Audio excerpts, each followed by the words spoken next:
একবার রাসূল করিম সাল্লাল্লাহু আলাইহি ওয়াসাল্লাম যাচ্ছিলেন পথ দিয়া, জঙ্গল থেকে একটা উট বেরিয়ে এসে হুজুরের পায়ের উপরে চুমা খাইলো, সেজদার মতোই করলো।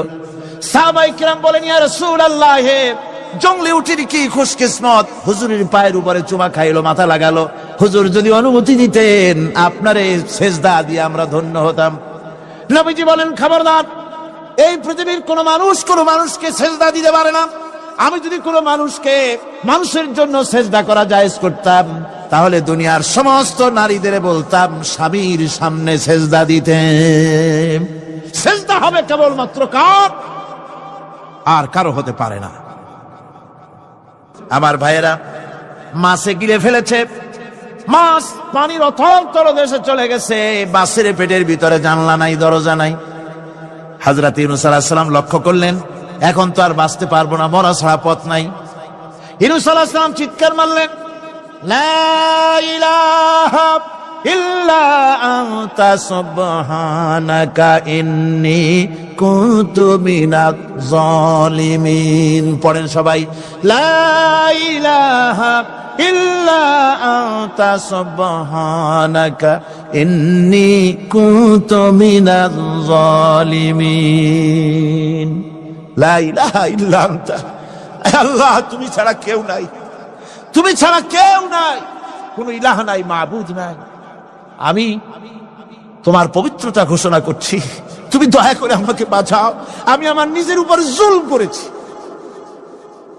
আমার বন্ধুগণ, এত বড় মারাত্মক বিপদের ভিতরে ইউনূস আলাইহিস সালাম যখন চিৎকার মারলেন, পানির ভিতরে বসে, মাছের পেটের ভিতরে বসে, আল্লাহ রাব্বুল আলামিন চুপ করে থাকলেন না, সঙ্গে সঙ্গে রব্বুল আলামিন জবাব দিয়া দিলেন, ফাস্তাজাবনা লাহু ওয়া নাজ্জাইনাহু মিনাল গাম্মি ওয়া কাযালিকা নুজিল মুমিনিন।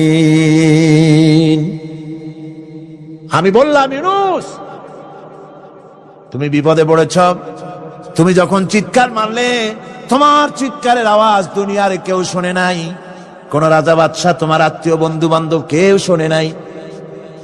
নদীর অতল তলদেশে মাছের পেটের ভিতরে বসে যে চিৎকার তুমি মারলে, পৃথিবীর কেউ শোনে নাই। আমি তোমার আরশের মালিক আল্লাহ রব্বুল আলামিন শুনেছি। শুধু শুনি নাই, জবাব দিয়া দিলাম, মাছের পেটের ভিতরে বেদনার সৃষ্টি করে দিলাম। মাছ ভেটে উঠল নদীর উপরে, ব্যথার চোটে মাছ দেখলো, বমি করা ছাড়া পথ নাই। মাছ দরিয়ার কিনারে গিয়া বমি করে ফালাই দিল ইউনূস আলাইহিস সালামকে। আল্লাহ বলেন, ইউনূস রে বাঁচায় দিলাম।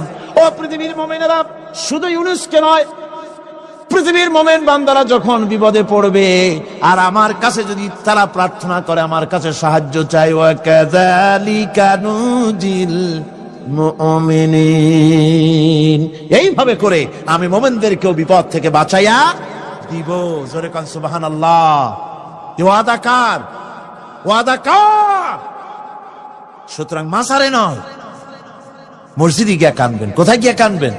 কোথায়? মসজিদে গিয়া কাঁদবেন। আমার বন্ধুগণ, আল্লাহ রাব্বুল আলামিন বলেন, ইয়ানসুরকুমুল্লাহু ফালা গালিবা লাকুম। আল্লাহ যদি তোমাকে সাহায্য করেন, তবে কোন শক্তি তোমাকে তার উপরে জয়ী হতে পারবে না, কেউ তোমাকে তার থেকে ফিরাতে পারবে না। আর যদি আল্লাহ তোমাকে জিল্লতি দেন, যদি তোমাকে আল্লাহ পাক লাঞ্ছিত করেন, তোমাকে কেউ সম্মান দিতে পারবে না। দেখুন, ইব্রাহিম আলাইহিস সালামকে নমরুদ আগুনের মধ্যে ফালাই দিবে। জিবরাইল বলছেন, ইব্রাহিম আমার কাছে সাহায্য চাও, আমি তোমার বাঁচাই দেব, আগুনটারে নিভাই দিব। কত বড় কথা, আমি বাঁচাই দেব, আমার কাছে বলো না। ইব্রাহিম আলাইহিস সালাম জিবরাইলের কাছে সাহায্য চাইছে, কোন চেয়েছে? হযরত ইব্রাহিম বলেন, জিবরাইল, সাহায্য তোমার কাছে আমি কেন চাইবো? তোমার কাছে সাহায্য চাওয়ার প্রশ্ন ওঠে না, কারণ আমি এমন কোন অন্ধ আল্লাহর ইবাদত করি না যে আল্লাহ তার গোলামের দুঃখ নিজের চোখে না দেখেন। আমি আগুনে পড়ে গেলে, আগুনে জ্বললে পরে আমার আল্লাহ যদি খুশি হন, তাহলে এরকম আগুনে 1000 বার পড়ে জীবন দিতে আমি ইব্রাহিম রাজি আছি। ইব্রাহিম আলাইহিস সালাম আগুনে পড়ে গেলেন। আল্লাহ পাক দেখলেন ইব্রাহিম পাস করছে, কোন ডিভিশন? ফার্স্ট ক্লাস ফার্স্ট হয়ে গেছে। আগুনের ভিতরে পড়ে গেলেন। আল্লাহ পাক সঙ্গে সঙ্গে আগুনের প্রতি নোটিশ করে দিলেন, ইয়া নারু কুনি বারদাও ওয়া সালামান আলা ইব্রাহিম। আগুন, আমার ইব্রাহিমের জন্য শান্তিদায়ক, ঠান্ডা হয়ে যা। সুবহানাল্লাহ বিহামদিহি। এই জন্য আল্লাহ রাসূল বলেছেন, ইযা সালতা ফাসআলিল্লাহ, যদি কিছু চাও কার কাছে চাইবা? কে শিখাচ্ছেন? রাসূল। আল্লাহ রাসূল বলছেন, ইযা সালতা ফাসআলিল্লাহ, যদি কিছু চাও আল্লাহর কাছে চাও। ওয়া ইযা ইসতানতা ফাসতাইন বিল্লাহ, আর যদি কিছু চাইতে চাও, সাহায্য চাও, সাহায্য চাইবা আল্লাহর কাছে। কার কাছে? কোন মাজারে চাইবেন? কোন মাজারে চাইবেন? কোন কবরস্থানে চাইবেন? কারা কারা চাইবেন না হাত উঁচু করে দেখান। আল্লাহ পাক বলেন, আমি নূহকে তার কওমের জন্য অবতীর্ণ করেছি। নূহ আলাইহিস সালাম তার কওমকে ডেকে বলেছেন, হে আমার জাতি, হে আমার সম্প্রদায়, এক আল্লাহ ছাড়া তোমাদের কোনো ইলাহ নাই, তোমাদের কোনো মাবুদ নাই, উপাস্য নাই, এক আল্লাহর গোলামি করো, তার দাসত্ব করো। নূহ আলাইহিস সালাম এই দাওয়াত পেশ করেছে। হুদ আলাইহিস সালাম সম্পর্কে কোরআন বলছে, ওয়া ইলা আদিন আখাহুম হুদা قال يا قوم اعبدوا الله ما لكم من إله غيره।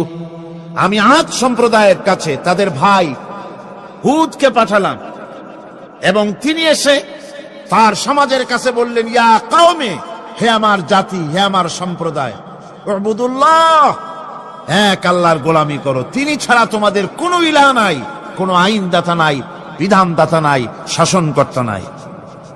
সালেহ আলাইহিস সালাম সম্পর্কে আল্লাহ পাক বলেন, ওয়া ইলা সামুদ আখাহুম সালিহান قال يا قوم اعبدوا الله ما لكم من إله غيره। সালেহ আলাইহিস সালামকে তার জাতির কাছে, সামুদ জাতির কাছে তাদের ভাই সালেহকে পাঠালাম। তিনি জাতির কাছে গিয়ে বললেন, হে আমার জাতি, এক আল্লাহর গোলামি করো, তার দাসত্ব করো, তিনি ছাড়া তোমাদের কোনো ইলাহ নাই, আইনদাতা নাই, বিধানদাতা নাই।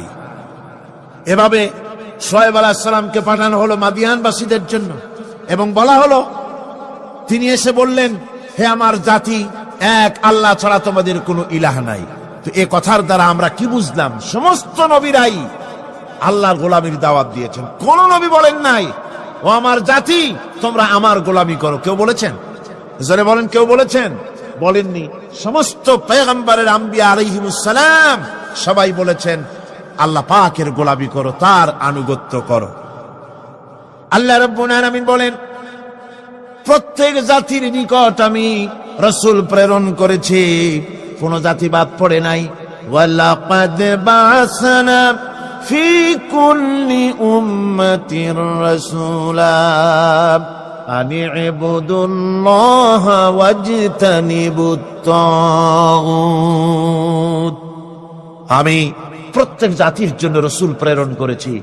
সবাই এসে রাসূল পয়গম্বরের দাওয়াত দিয়েছেন, আনি ইবুদুল্লাহ, এক আল্লাহর গোলামি করো, এক আল্লাহর দাসত্ব করো, ওয়াজতানিবুত তাগুত, আর তাগুতকে বর্জন করো।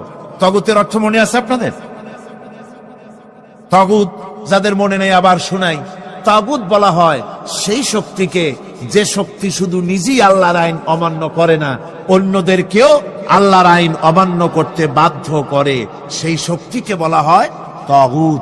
আল্লাহ পাকের সমস্ত নবীরা বলেছেন, এক আল্লাহর গোলামি করো, তাগুতকে বর্জন করো।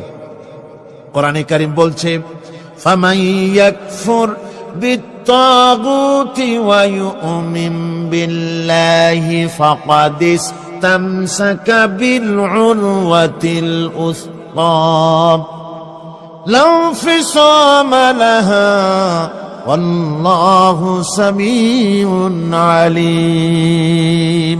ফামান ইয়াকফুর বিত্তাগুত, যারা তাগুতকে অস্বীকার করেছে, ওয়া ইউমিন বিল্লাহ, এবং এক আল্লাহর উপরে বিশ্বাস স্থাপন করেছে, ফাকাদ ইসতামসাকা বিল উরওয়াতিল উসকা, তারা এমন এক মহান, এমন এক দৃঢ় অবলম্বন গ্রহণ করেছে, যা তাকেই কোনো কিছুই তাকে ধ্বংস করতে পারবে না, বিচ্ছিন্ন করে দিতে পারবে না, ক্ষতিগ্রস্ত করতে পারবে না, বিপর্যস্ত করে দিতে পারবে না, এমন এক অবলম্বন সে গ্রহণ করেছে।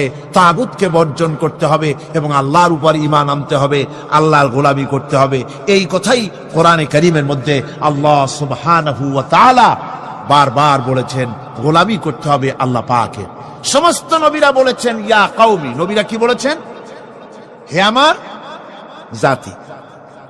এই দাওয়াত যখন আমাদের নবী দিলেন, বিশ্ব নবী যখন এই দাওয়াত দিলেন, আল্লাহ রাব্বুল আলামিন তার মুখ থেকে এই দাওয়াত যখন পেশ করালেন, তখন তিনি দাওয়াতটা এভাবে দিলেন, ইয়া কওমি বললেন না। হুজুর কি ইয়া কওমি বলেছেন? কখনো বলেন না। ইয়া কওমি আল্লাহ হুজুরের মুখ দিয়ে কথা বের করার নাই, যেহেতু হুজুর তো আঞ্চলিক নবী নন, হুজুর তো গোত্রভিত্তিক নবী নন, রাসূল করিম সাল্লাল্লাহু আলাইহি ওয়াসাল্লাম কোন ভাষাভিত্তিক নবী নন।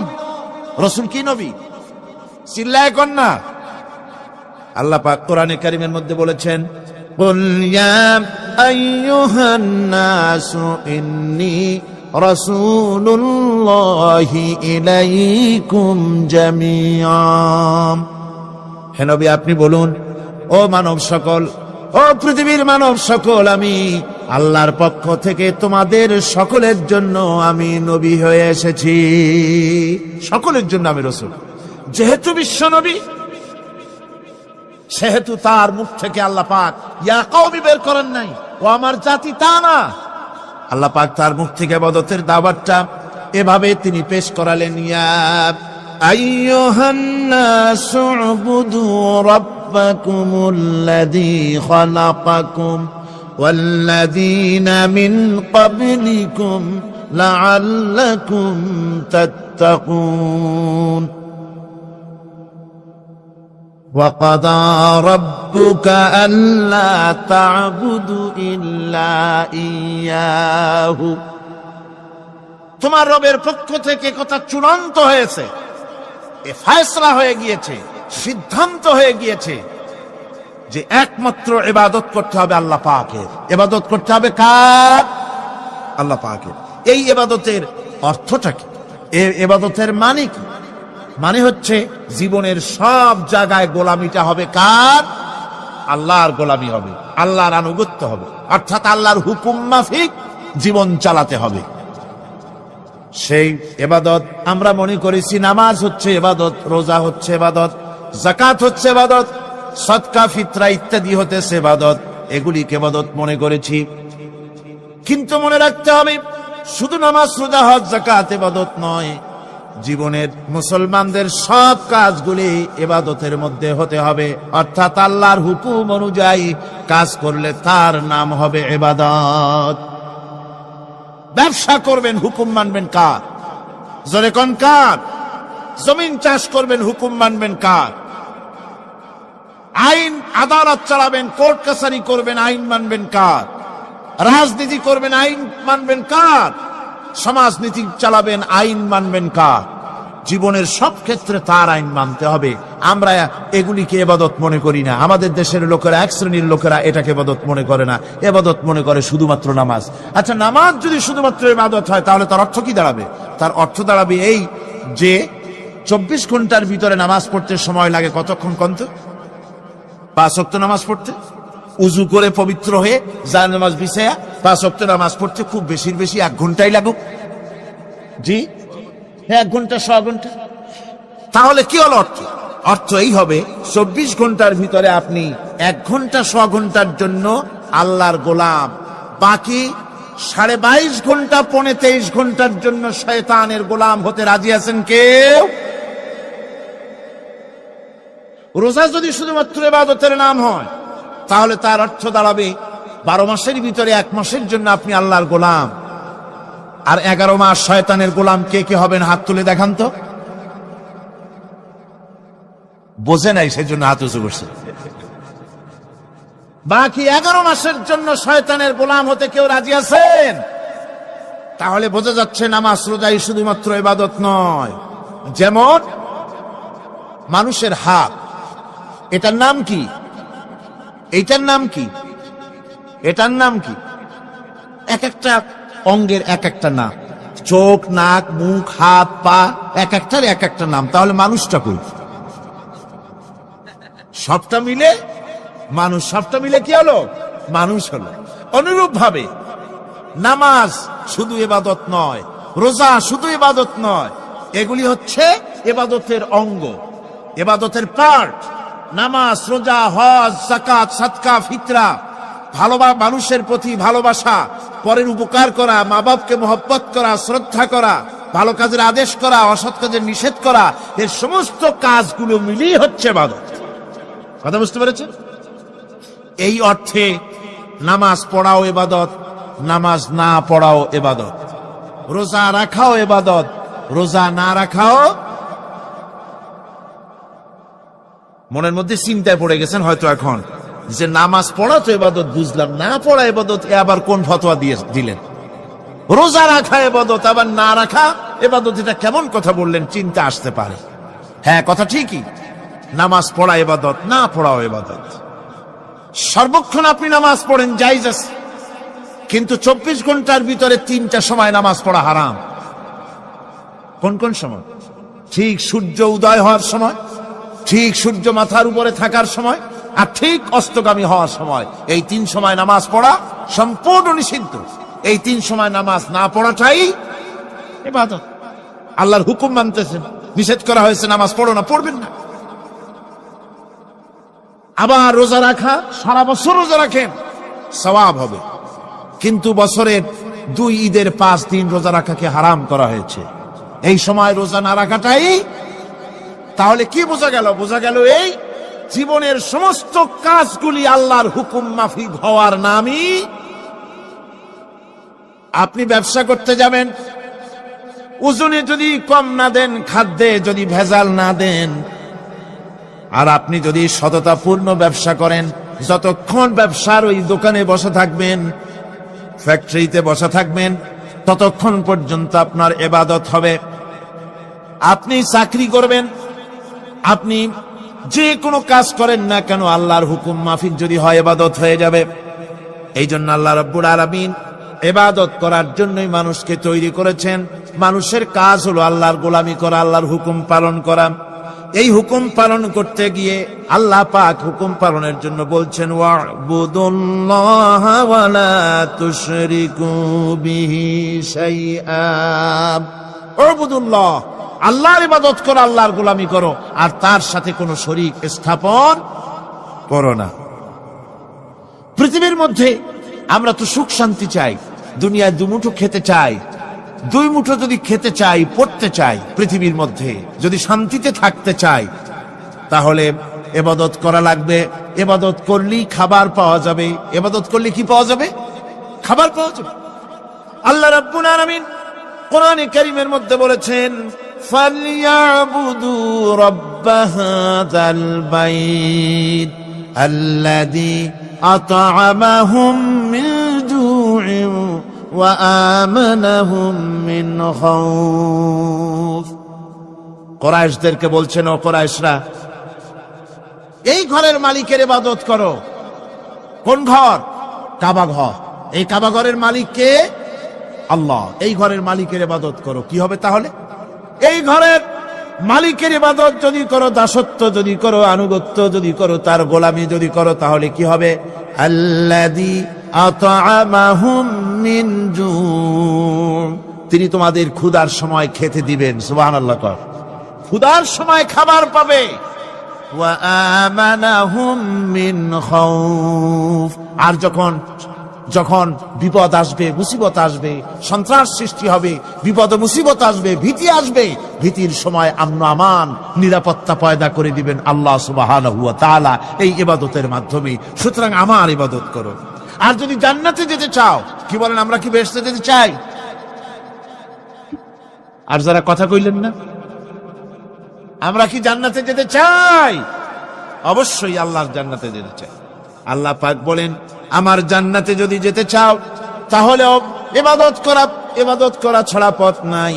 ফাদখুলি ফি ইবাদি ওয়াদখুলি জান্নাতি, আমার বান্দার মধ্যে শামিল হও, আমার গোলামির মধ্যে শামিল হও, আমার ইবাদত করো জীবনের সকল ক্ষেত্রে, আমার গোলামির মধ্যে শামিল হও, আমার জান্নাতে চলে যাও। সুবহানাল্লাহ বিহাম। আমার গোলাম হওয়া ছাড়া, আমার গোলামি করা ছাড়া জান্নাত পাওয়া যাবে না। আমার বন্ধুগণ, এবার আল্লাহ রাব্বুল আলামিন বলছেন, যদি আমার সঙ্গে দেখা করতে চাও, আল্লাহর সঙ্গে যদি কোনো বান্দা দেখা করতে চায়, আমরা আল্লাহরে দেখতে চাই কিনা, চাই কিনা আল্লাহকে দেখতে? আল্লাহ পাক বলছেন, আমারে যদি দেখতে চাও, ফামান কানা ইয়ারজু লিকা রাব্বিহি ফালইআমাল আমালান সালিহান ওয়ালা ইউশরিক বিইবাদাতি রাব্বিহি আহাদা।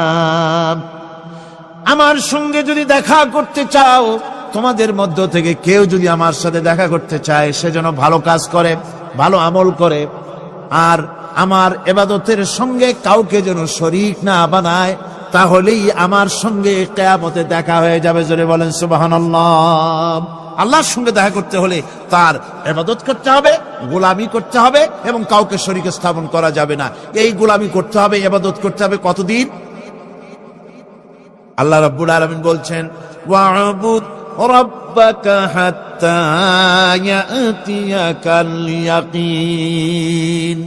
ইবাদত করো, গোলামি করো, যতক্ষণ পর্যন্ত নিশ্চিত সেই সময়টি এসে না যায়, তার মানে মৃত্যু পর্যন্ত আমার গোলামি করতে থাকো। মৃত্যু পর্যন্ত গোলামি হবে কার? আল্লাহ সুবহানাহু ওয়া তাআলা। সেই আল্লাহ পাকের গোলামি জীবনের সকল ক্ষেত্রে করতে হবে, মৃত্যু পর্যন্ত সব ক্ষেত্রে গোলামি হবে আল্লাহ। আল্লাহর গোলামি হচ্ছে আল্লাহ যা নিষেধ করেছেন তার থেকে ফিরতে হবে, আর যা আদেশ করেছেন সেগুলি মানতে হবে। যারা নিজেদের সৃষ্টির উদ্দেশ্য বোঝে না, আল্লাহর সামনে মাথা নত করার পরিবর্তে অহমিকতা করে, অহংকার করে, আল্লাহর সামনে মাথা নত করে না, ইবাদত করে না আল্লাহ, তাদের সম্পর্কে আল্লাহ রাব্বুল আলামিন বলছেন, ইন্নাল্লাযীনা ইস্তাকবিরুনা আন ইবাদাতি সায়াদখুলুনা জাহান্নামা দাখিরিন। যারা আমি আল্লাহর সঙ্গে অহংকার করে, আমার ইবাদত করে না, আমার গোলামি করে না, আমার সামনে মাথা নত করে না, অহংকার অহমিকতা করে যারা জীবন চালায়, আমি কিয়ামতের দিন তাদেরকে লাঞ্ছিত করব আর জাহান্নামে পাঠাবো। যারা আল্লাহর গোলামি করবে না, আল্লাহর ইবাদত করবে না, অস্বীকার করবে আল্লাহর গোলামিকে, অহমিকতা করে চলবে, তাদের জায়গা হবে কোথায়? জাহান্নামের মধ্যে। সুতরাং মানুষের মর্যাদা বাড়ে আল্লাহর গোলামিতে। মর্যাদা বাড়ে কিসে? আল্লাহর গোলামিতে। গোলামি করলেই মর্যাদা বাড়বে। এই জন্য আল্লাহ পাক কোরআনের মধ্যে, কোরআনে কারীমের মধ্যে সবচাইতে মাহবুব, আল্লাহ পাকের মাহবুব বান্দাদের কথা যখন বলেছেন, তখন নাম নেন নাই, আব্দুন শব্দ ব্যবহার করেছেন, গোলাম বলেছেন, বান্দা বলেছেন। আমার বান্দা। বান্দা হচ্ছে মানুষের জন্য সবচাইতে বড় ডিগ্রি আল্লাহর পক্ষ থেকে। আলিম, ওলামা, পীর, বুজুর্গ, সাহাবী, পেগম্বর, নবী, রসুল, সবচাইতে বড় খিতাব হচ্ছে আব্দ। আল্লাহর গোলাম হওয়া, আল্লাহর প্রিয় ডাক হচ্ছে আব্দ। মানুষকে আল্লাহ যাকে সবচাইতে বেশি ভালোবাসেন, যাদেরকে বেশি ভালোবাসেন, তাদেরকে আব্দ বলেছেন। কি বলেছেন বলুন? আব্দ, বান্দা। আল্লাহ পাক এই পৃথিবীতে সবচাইতে বেশি ভালোবেসেছেন কাকে? মুহাম্মদুর রাসূলুল্লাহ সাল্লাল্লাহু আলাইহি ওয়াসাল্লাম। তাকে আল্লাহ পাক সবচাইতে বেশি ভালোবাসেন। এবার দেখুন আল্লাহ রাব্বুল আলামিন তার হাবিবকে কি নাম দিয়ে ডাকতেছেন? নাম নেন নাই, নবী এবং রাসূলও বলেন নাই। কোরআনে কারীমের ভিতরে রব্বুল আলামিন তার হাবিবকে আব্দ বললেন। যেমন দেখুন, ইন কুনতুম ফি রাইবিন মিম্মা নাযালনা আলা আবদিনা। আমি যে কিতাব নাজিল করেছি আমার বান্দার উপরে, তোমাদের যদি সন্দেহ হয়, এই যে বান্দা আমার আব্দের উপরে নাজিল করেছি, এই আব্দকে মুহাম্মদুর রাসূলুল্লাহ সাল্লাল্লাহু আলাইহি ওয়াসাল্লাম আব্দ। অর্থাৎ সবচেয়ে প্রিয় ডাক হচ্ছে আল্লাহর পক্ষ থেকে বান্দার জন্য আব্দ। স্নেহপূর্ণ না, স্নেহপূর্ণ ডাক, মহব্বতপূর্ণ ডাক। অন্য আয়াতে আমরা দেখতে পাই, তাবারাকাল্লাযী নাযালাল ফুরকানা আলা আবদিহি লিয়াকুনা লিল আলামিনা নাযীরা। অতীব বরকতপূর্ণ সেই মহান সত্তা যিনি তার বান্দার উপরে ফুরকান নাজিল করেছেন। হুজুরের নাম নেন নাই, রাসূল বলেন নাই, বলেছেন আব্দ। কি বলেছেন? আব্দ, আমার বান্দা। এরপরে আল্লাহ রাব্বুল আলামিন অন্য আয়াতে বলেছেন সুবহানাল্লাযী আসরা বিআবদিহি লাইলাম মিনাল মাসজিদিল হারামি ইলাল মাসজিদিল আকসা। সমস্ত দুর্বলতা অক্ষমতা থেকে মুক্ত সেই মহান সত্তা যিনি তার বান্দাকে রাতের একটি অংশে ইসরা করিয়েছিলেন। এখানে আব বলে আল্লাহ পাক বুঝিয়েছেন কার কথা? কার কথা বুঝালেন? রাসূল করিম সাল্লাল্লাহু আলাইহি ওয়াসাল্লামের কথা, তার কথাই বুঝালেন। তিনি হচ্ছেন আব। সুতরাং আবদিয়ত, গোলামি, আল্লাহর গোলামি হলো জীবনের সবচাইতে বড় কথা। আল্লাহর গোলাম হওয়ার চাইতে বড় আর কিছু নাই পৃথিবীতে। আমরা হচ্ছি আল্লাহর গোলাম। জোরে বলেন আমরা কি? আমরা যে গোলাম সে কথা বলতে মনে হয় কারো কারো একটু লজ্জা লাগে যে আমি চৌধুরী মানুষ বা অমুক একটা লোক, অমুক একজন সম্মানী লোক, গোলাম আমি, এটা বলা কি লজ্জার কথা। এরকম একটু মনে মনে কোনো অসুবিধা কারো হয় নাকি? জোরে কোন তো আমরা কি? কার গোলাম? সুবহানাল্লাহ, আল্লাহর গোলাম। আমরা এমন মহান সত্তার গোলাম, মহান সত্তার বান্দা যার সমকক্ষ এই পৃথিবীতে কেউ নাই, আকাশেও কেউ নেই। প্রচন্ড ক্ষমতার মালিক এমন এক মহান সত্তার গোলাম আমরা। সুতরাং গোলামিটা করতে হবে সব ক্ষেত্রে। গোলামিটা হচ্ছে না আমাদের গোলামি হচ্ছে না। আমাদের জমিনে আমরা জমিন চাষ করি, আল্লাহর গোলামি সেখানে করি না। জমিন চাষ করতে গিয়ে, লাঙ্গল দিয়ে চাষ করতে গিয়ে পরের জমিনের আইল ঠেলে না, এমন এলাকা খুব কম আছে। অবশ্য চট্টগ্রামের কথা ভিন্ন, এখানে ঠেলাঠেলি করে না।